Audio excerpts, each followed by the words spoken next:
यस भिडियोमा आज हामी तपाईहरूलाई नेपालको फुरफुरी नगर भनेर चिनिने ठाउँ घुमाउनेछौँ। एउटा यस्तो ठाउँ जहाँ मोटु पत्लु, जोन द डन, इन्सपेक्टर चिङ्गमहरूले राज गरेर बसेका छन्। यो नेपालगञ्जको वान अफ द बेस्ट ठाउँ हो। यसलाई नेपालको फुरफुरी नगर पनि भन्ने गरिएको छ, तर यसको रियल नाम चाहिँ वाटर पार्क हो।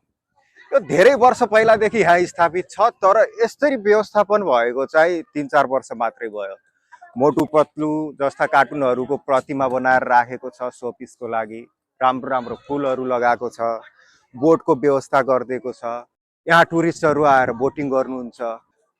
बिहान दिउँसो राति नाइट लाइफ पनि यहाँको राम्रै छ। 10 बजेसम्म बत्ती बल्छ वरपर, अनि आइसक्रिमहरू नास्ताहरू पनि पाइन्छ। खाना खाइसकेपछि वकिङको लागि यसो फ्यामिलीसित टाइम पास गर्न पनि आउनुहुन्छ यता वरपरका मान्छेहरू। यता आउनु त तपाईँ, एकछिन बोल्न मिल्छ? I don't know Nepali. अच्छा, इंडिया से हो आप? वीडियो बन रहा है क्या? हाँ, आप बोल पाओगे? नहीं, मैं नेपाली नहीं बोल पाता, हिंदी बोल। हिंदी में भी चलेगा। हिंदी नेपाली बोल्न सक्दैनन् अरे, हिन्दीमा बोल्ने भन्दैछन्। कहाँ, इंडिया कहाँ से हो आप? मैं इंडिया में नानपारे से आया हूँ। नानपारा यार नजदीक है ना, ज्यादा दूर तो नहीं है बस। तो आप स्पेशली यही जगह घूमने के लिए आए हो या कोई रिश्तेदार है? ये जगह मतलब बहुत नाम सुना, बहुत मतलब विजिट करने का दिल चाहा तो मैं आया यहाँ पर। यहाँ पर मतलब बताते हैं कि बहुत ज्यादा अच्छा व्यू आता है, फोटो क्लिक कराने में अच्छा रहता है। और यहाँ थोड़ा बोटिंग वोटिंग भी होता है, इसलिए मैं इंडिया से यहाँ का आया। 2-3 जगह और भी है, लेकिन यहाँ का मतलब ज्यादा सुना नाम तो इसलिए यहाँ का है। मतलब इंडिया के नानपारा, बहराइच, उधर ये जगह फेमस है? फेमस है नानपारे में, हर कोई जानता है। हर कोई जानता है। अच्छा, आप भी किसी ने बताया, उसके थ्रू आप घूमने के लिए? हाँ, मुझे मेरे एक रिश्तेदार ने बताया था। हाँ, ये जगह घूमने के लिए अच्छी, इसलिए मैं यहाँ आया। अच्छा अच्छा, सही बात है। आते रहे ना, अपने फ्रेंड्स को भी लेके आना। कैसा लगा आपको? मेरे फ्रेंड्स भी आए, मगर वो थोड़ा अभी फूडिंग में है, अभी वो सब खा पी रहे हैं। अच्छा, फूडिंग में नाश्ता कर रहे हैं? हाँ, नाश्ता कर रहे हैं। बाकी जगह तो बहुत अच्छी है। अच्छा, बोटिंग का ये इंडियन टूरिस्ट और नेपाली टूरिस्ट दोनों के लिए सेम प्राइस है क्या? सेम प्राइस है, सबके लिए सेम ही प्राइस है। लेकिन हम लोग वो 400 रुपये बताया, इससे पहले 300 रुपये बताया था। 400 रुपये नेपाली, 250 इंडियन। आपने भी किया बोटिंग? हम पहले गए तो 250 रुपये में गए, 250 रुपये में किए थे। कहाँ से आप? हम तो नेपाल से।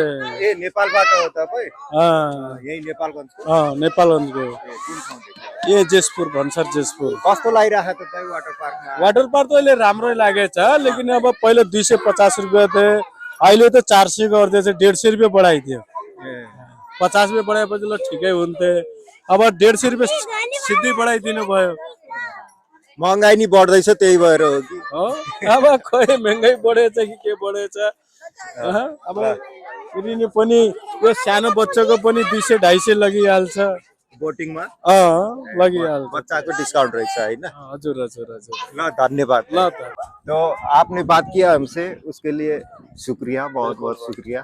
ठीक है, भाई के चैनल को सब्सक्राइब करो, भाई वीडियो डालता है, इसको लाइक करो, फॉलो करो, शेयर करो। इंडिया से इनको सपोर्ट करो भाई को। भाई की वीडियो रहती है कन्विंस करने वाले की, आदमी को प्लेस दिखाता है और बताता है कि यहाँ क्या क्या क्या खासियत है।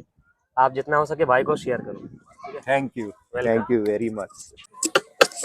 दिदी के बनाउन थाल्नु भएको? चाउमिन बनाउँदैछु। चाउमिन धेरै बिक्छ होला है यहाँ त? अलिअलि। वाटर पार्कको एरियामा आज त टुरिस्टहरू धेरै देखिया छन् नि। चाडपर्व आइरह यिनीहरूको, अनि चाडपर्वमा आउँछन्। चाडपर्व हिजो ईद थियो क्या हैन? त्यो ईद भएर इन्डियन टुरिस्टहरू धेरै देखाएको छु के मैले। अरु दिन त यस्तो हुँदैन नि? अरु दिन यस्तो हुँदैन। चाडपर्व आयो भने नयाँ वर्षमा भयो, दसैँ तिहारमा भयो। नयाँ वर्ष भन्नाले हाम्रो वैशाख। हजुर, नेपालीहरू धेरै, नेपालीहरूको चाडपर्वमा धेरै व्यापार हुन्छ। अलि ठिक छ। अलिअलि आफूलाई जति धेरै मान्छे भयो त्यति व्यापार हुने त हो नि है। अनि तपाईहरु घर परिवारमा कति जना हुनुहुन्छ नि? हामी श्रीमान श्रीमती अनि एउटा छोरी चाहिँ, अनि एउटा जेठाजुको छोरी ल्याएर राखेको छु मैले पढाउनलाई हो। घर कता? पढाउने हाम्रो दैलेख हो। दैलेख थियो? हजुर। यहाँ चाहिँ तपाई व्यापार गर्ने उद्देश्यले, बच्चा पढाउने उद्देश्यले आउनुभएको? हजुर। अनि हजुरको हस्बेन्ड यही हुनुहुन्छ कि? इन्डियातिर हुनुहुन्छ। इन्डियाको कुन ठाउँ नि? गुजरात। गुजरातमा जब गर्नुहुन्छ अनि चाडपर्वमा यता आउनुहुन्छ? हजुर। यो यहाँ राखेको पैसा लिन्छ कि लिन्न दिदी? लिएको छैन अहिले भनौँ। अहिले लिएको छैन। यो वाटर पार्कको समितिले पहिला चाहिँ लग्थ्यो। पहिला लग्थ्यो, हजुर। आज भोलि छोडिदियो नि। हजुर। कति लग्थ्यो नि पहिला? 5000। 5000 हजुर। महिनाको? हजुर। महिनाको 5000 यहाँ ठिकै हो। यो घुम्ती पनि तपाईँकै त होला? हजुर हजुर। अनि पछाडिको जग्गा कस्तो हो दिदी यो? व्यक्तिहरूको हो। प्राइभेट हो? हजुर। के बेच्नु छ नि तपाईँले? चाउमिन, चटपटे, पानीपुरी, अब यो घुम्तीमा जे अटाउँछ त्यही चिसो पानीहरू जे सकिन्छ त्यही है। त्यही। प्राइभेट जग्गाको अगाडि अनि यसरी स्टल राख्दा जग्गा मालिकले केही भन्दैन? अब आए त भन्थ्यो, आएको छैन अब। नेपालगञ्ज बाहिरको होला है? अस्ति नै आएर त भनिरहेको थियो तर भाडासाडा चाहियो भनेर फेरि अब समितिलाई नि भाडा दिने, तिनीहरूलाई पनि छुट्टै भाडा दिनुपर्ने? नाइ, पहिला समितिले लग्थ्यो, त्यहाँ थाहा थिएन यहाँ मालिकहरूलाई। अब अहिले मालिकहरू अब बाहिर गएको होला।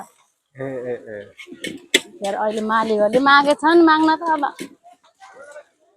मागेपछि दिनै पर्यो फेरि। उनीहरूको जग्गाको अगाडि यतिले घर चलिरहेछ? अलिअलि भनौँ। दिनमा कति जति व्यापार हुन्छ नि भन्न मिल्छ? व्यापार त अब कहिले हुँदै हुन्न, कहिले त्यही नाफालाई नि घाटा सम्झिनु पर्यो, घाटालाई नि नाफा सम्झिनु पर्यो। लगभग दिनमा 2-3 हजार त मजाले हुन्छ। सामानको सामान नै, व्यापार मात्रै, फाइदा नजोड्नु, व्यापार मात्रै 2-3 हजार कहिलेकाहीँ हुन्छ, कहिलेकाहीँ कमै हुन्छ। कहिलेकाहीँ कम हुन्छ। चाडपर्वमा त भ्याइ नभ्याइ हुन्छ। अलिअलि। यो भिडियोमा तपाईँहरूले नेपाली टुरिस्टहरू देख्नु भएन होला, किनभने आज आइतबार हो र हामी दिउँसोको 3 बजेतिर यो सुटिङ गरिरहेको छौँ। नेपाली टुरिस्ट के भन्नु, यहीँको लोकल मान्छेहरू साँझ अनि बिहानतिर आउनुहुन्छ। गर्मी महिनामा साँझ खाना खाइसकेपछि राति वकिङ गर्नुहुन्छ फ्यामिलीसित। जाडो महिनामा घाम लागेको बेला आएर मम्फली, सुन्तला खाँदै यो शान्त वातावरणको मजा लिनुहुन्छ। र हिजो शनिबारको दिन ईद पनि रहेछ। नेपालगञ्जमा मुस्लिम समुदायहरू धेरै बस्ने गरेको हुनाले उहाँहरूको रिलेटिभहरू इन्डियादेखि नेपालगञ्जमा ईदी मनाउनलाई आएको भएर यहाँ आइसकेपछि अब घुम्न कहाँ जाने त भन्दाखेरि वाटर पार्क जाने भनेर यता वाटर पार्कतिर अब सबैजना इन्डियन नै देख्यौँ हामीले त। नेपालीहरू एकदमै कम देखिनु भयो, 100मा त्यही 5-6 जना मात्रै नेपाली देखियो अहिले। यो वाटर पार्कलाई व्यवस्थित गरिसकेपछि अर्को मुख्य फाइदा के छ भनेदेखि यहाँ 10-15 जना क्यामराम्यानहरू छन्। क्यामराम्यानहरूले रोजगार पाएको छन्। 1-1.5 लाखको क्यामेरा किन्यो, लेन्स किन्यो, अनि आएर यहाँ फोटो खिचेर आफ्नो दिहाडी उठ्छ, उनीहरूको पैसा कमाउँछन्। आएको टुरिस्टहरूले नि डिएसएलआर राम्रो क्यामेरादेखि फोटो खिच्ने मौका पाएको छन् थोरै पेमेन्ट गरेर।